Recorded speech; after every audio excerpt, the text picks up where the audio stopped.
J'ai mis plus de 10 ans avant de regarder cette série culte, mais maintenant que c'est fait, je comprends la hype qu'il y a autour. En effet, je suis complètement passé à côté de Breaking Bad à l'époque, et le fait de m'être fait spoiler la fin m'avait un petit peu blasé et coupé l'envie de le voir. Mais finalement, même en connaissant la fin, c'est juste un pur kiff de suivre les 5 saisons pour savoir comment on en est arrivé là. Donc vraiment, si tu n'as pas encore vu ce chef-d'œuvre, je ne peux que te conseiller de quitter cette vidéo parce que je vais un petit peu spoiler et de foncer la regarder. Bon, déjà, je dois bien avouer que l'évolution du personnage de Walter White m'a un petit peu surpris. Et oui, parce qu'au début, on comprend ce qui l'a motivé à faire de la méthamphétamine, c'était pour payer les traitements pour soigner son cancer et mettre sa famille à l'abri, mais très vite, on le voit prendre goût à sa vie de criminel et devenir petit à petit humainement détestable. Il devient cupide, froid et surtout manipulateur. Le pire, je crois que c'est la saison 4 où on le voit mis à l'écart, il se fait marcher dessus, et ça saoule parce qu'en fait on se dit qu'il est à l'ouest et que tout le dépasse. Et en fait, à la fin de la saison, tu comprends qu'il a tout calculé, et c'est assez jubilatoire. Et je crois finalement que c'est ce qui est kiffant avec ce personnage, il est horrible, mais voir ce génie devenir un génie du crime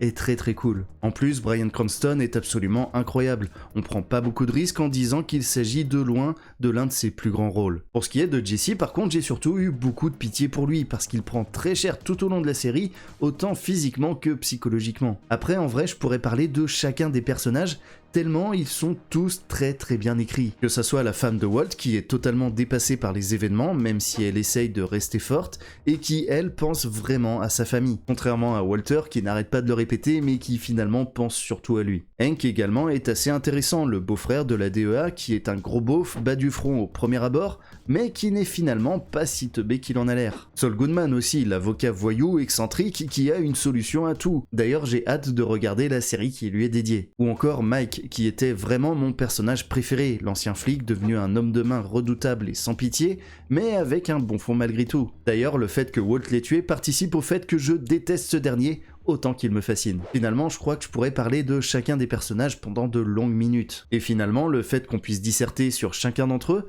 montre bien à quel point cette série est bien écrite. Donc comme on dit, mieux vaut tard que jamais, et je peux enfin me rallier à l'avis populaire qui est que cette série est juste un pur chef-d'œuvre.